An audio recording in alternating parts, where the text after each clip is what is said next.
Millionaire twins locked in a public school. A janitor stayed all night and wasn't ready for what came. The morning of September 15th began like any other at Jefferson High School in downtown Detroit.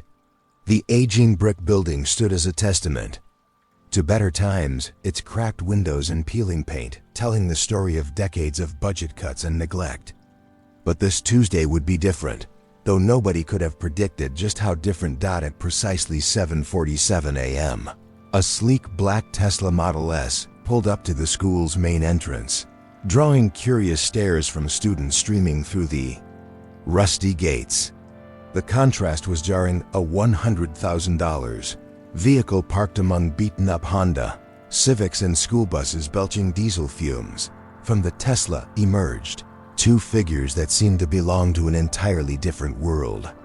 The twins, Alexander and Anastasia Blackwood, stepped onto the cracked asphalt with an otherworldly grace. At 17, they possessed an unsettling beauty, pale skin that seemed to have never seen sunlight, silver blonde hair that caught the morning light like spun metal, and eyes of such a pale blue they appeared almost transparent. Alexander wore an impeccably tailored charcoal suit that probably cost more than most teachers' monthly salaries, while Anastasia was draped in a flowing black dress that seemed to move with its own wind. Neither carried backpacks or school supplies. They simply stood there, motionless, as their driver, a stern-faced man in his 50s, placed two identical leather briefcases at their feet before driving away without a word. Principal Margaret Chen had been warned about the twins' arrival by the school district superintendent himself. The Blackwood family had made a substantial donation to the struggling school district, enough to keep Jefferson High from closing its doors permanently. The only condition was that the twins be enrolled immediately. No questions asked. As the twins walked through the hallways, an unnatural silence seemed to follow them. Conversations stopped mid-sentence, laughter died in throats, and even the most boisterous students found themselves stepping aside. It wasn't fear, exactly, it was something deeper, more primal. An instinctive recognition that these two beings were fundamentally different. The twins never spoke to anyone. Not to teachers who tried to engage them, not to students who attempted to introduce themselves, not even to each other. They moved through their classes like ghosts, sitting perfectly still, never taking notes, never participating, yet somehow their presence filled every room they entered. During lunch, while other students clustered in the cafeteria, the twins sat alone at a corner table, their untouched food growing cold before them. They stared straight ahead with those unsettling pale eyes, seemingly focused on something no one else could see. It was Mr. Rodriguez, the history teacher, who first noticed something truly odd. During his afternoon class on the Great Depression, Alexander had been sitting in his usual silent pose when Rodriguez mentioned the stock market crash of 1929. For just a moment so brief that Rodriguez almost convinced himself he'd imagined it. Alexander's lips had curved into what might have been a smile. But it wasn't the smile of a teenager learning about history. It was the smile of someone remembering. The day progressed with mounting tension that no one could quite explain. Teachers found themselves stumbling over words when the twins' pale gazes fixed upon them. Students reported feeling watched, even when the twins were nowhere to be seen. The temperature in whatever room they occupied seemed to drop by several degrees, and more than one person swore they could hear whispers in the walls when the twins passed by. As the final bell rang at 3:15 p.m., most students rushed toward the exits with unusual haste. But the twins remained in their seats, unmoving, as if waiting for something. It was Mrs. Patterson, the strict disciplinarian who served as detention supervisor, who approached them. The twins were assigned to after hours detention, not for any misbehavior, but simply because they had failed to complete enrollment paperwork. It was a bureaucratic formality, but one that would keep them in the building until 6 p.m. As the last of the regular students and most of the staff departed, Jefferson High took on a different character. The hallways grew longer and more shadowy. The fluorescent lights flickered with increasing frequency. And somewhere in the depths of the building, the twins sat in the detention room, still as statues, waiting. Mrs. Patterson, a woman who prided herself on maintaining order, found herself increasingly unsettled as the afternoon wore on. The twins never moved, never fidgeted, never showed any sign of typical teenage restlessness. They simply sat there, hands folded, staring straight ahead. At 5:30 p.m., Mrs. Patterson stepped out to use the restroom. She was gone for exactly 3 minutes. When she returned, the detention room was empty. The twins had vanished without a trace. Mrs. Patterson searched the immediate area, calling their names into the echoing hallways. She checked the main exits, all still locked from the inside. She reviewed the security footage on the ancient monitor system, but the cameras in the detention wing had mysteriously malfunctioned, showing nothing but static for the past hour. Panic setting in. She called the principal, the superintendent, even the police, but with no evidence of wrongdoing and no signs of forced entry or exit, there was little anyone could do. The official assumption was that the twins had simply left through an exit that wasn't monitored, though this explanation satisfied no one. As darkness fell over Jefferson High, the building seemed to exhale, as if it had been holding its breath all day. But the twins were still inside. Everyone could feel it. The building itself seemed to know they were there, waiting in its depths like secrets that refused to stay buried. And in the basement, pushing his janitor's cart through the dimly lit corridors, Miguel Santos had no idea that his quiet night shift was about to become something he would never forget. Miguel Santos had been the night janitor at Jefferson High for 12 years. He knew every corner of the aging building, every loose floorboard and flickering light. At 53, he was a man who found peace in routine, arriving each evening at 7 p.m. to begin his methodical cleaning of the empty hallways, his footsteps the only sound breaking the profound silence of the abandoned school. But tonight felt different from the moment Miguel stepped through the service entrance.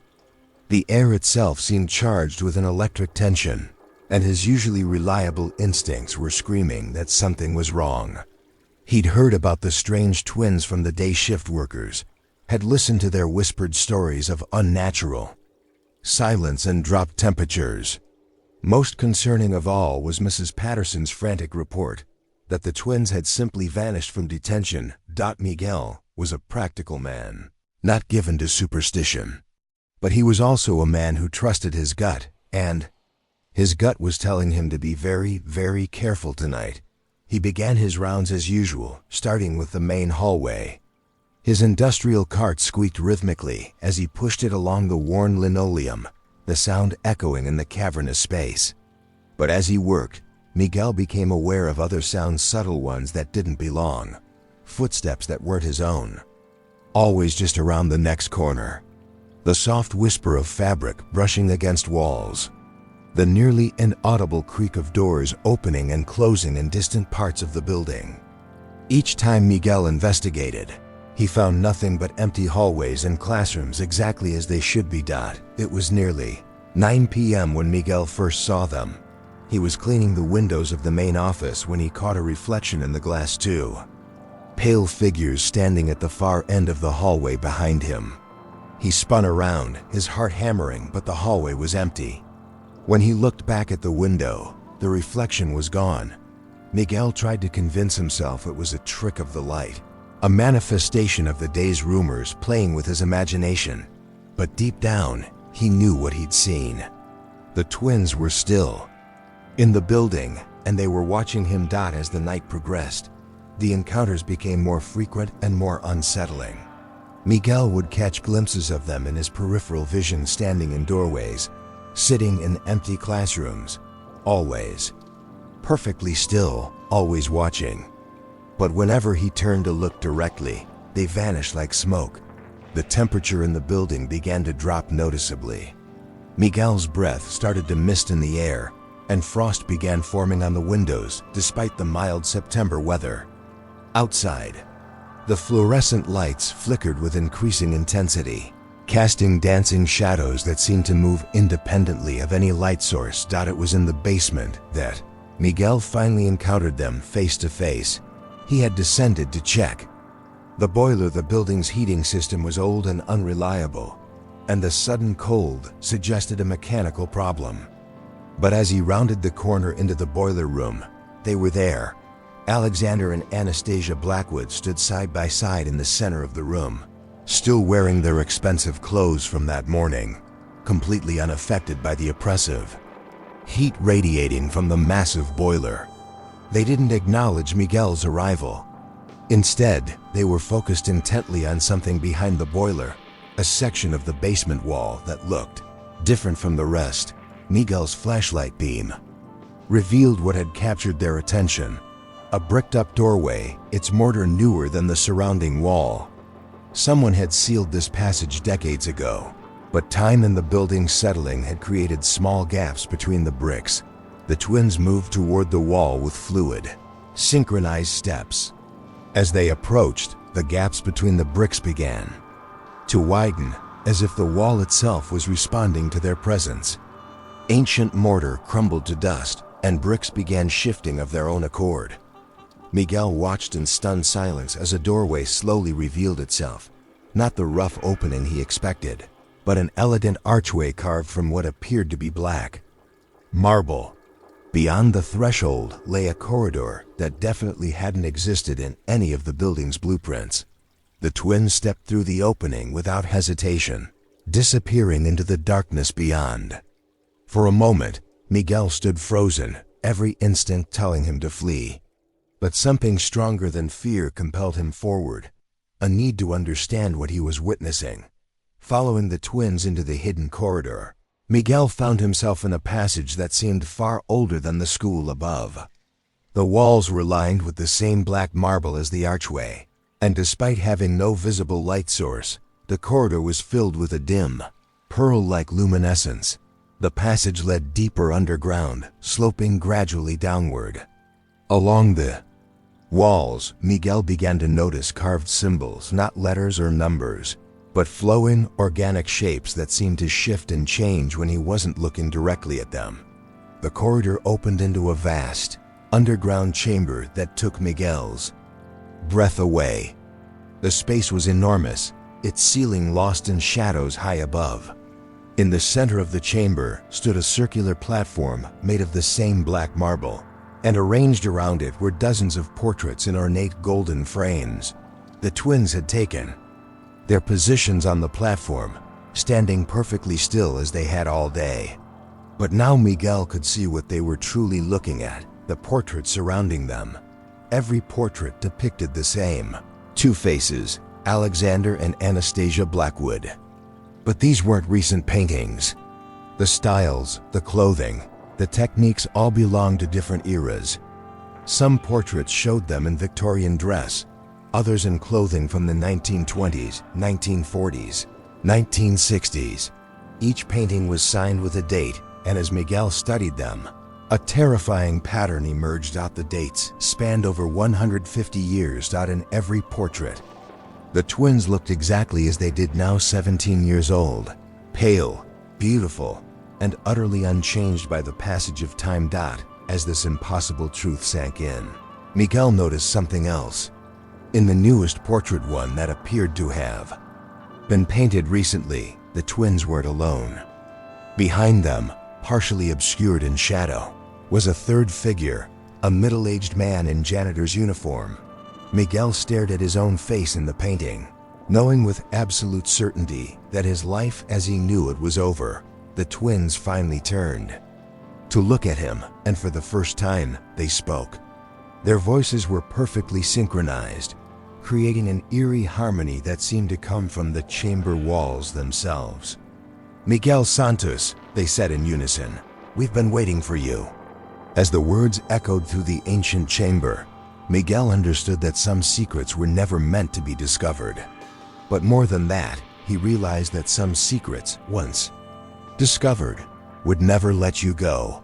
The last thing Miguel remembered was the twins' pale eyes reflecting the strange light of the chamber, and the certain knowledge that when the sun rose tomorrow, Jefferson High School would have a new mystery to add to its collection.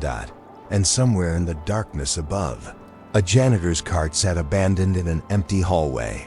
Its owner vanished as completely as if he had never existed at all. The twins had found their guardian for another generation, and the ancient chamber beneath Jefferson High would keep its secrets for decades to come until another unsuspecting soul stumbled upon the truth that some buildings hold more than just memories in their walls.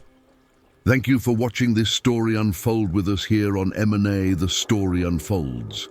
If you enjoyed it, don't forget to subscribe to the channel and turn on the notification bell so you never miss a new tale. We'd love to know where you're watching from. Leave a comment below and tell us what part of the world you're joining us from. Your support means everything. See you in the next story.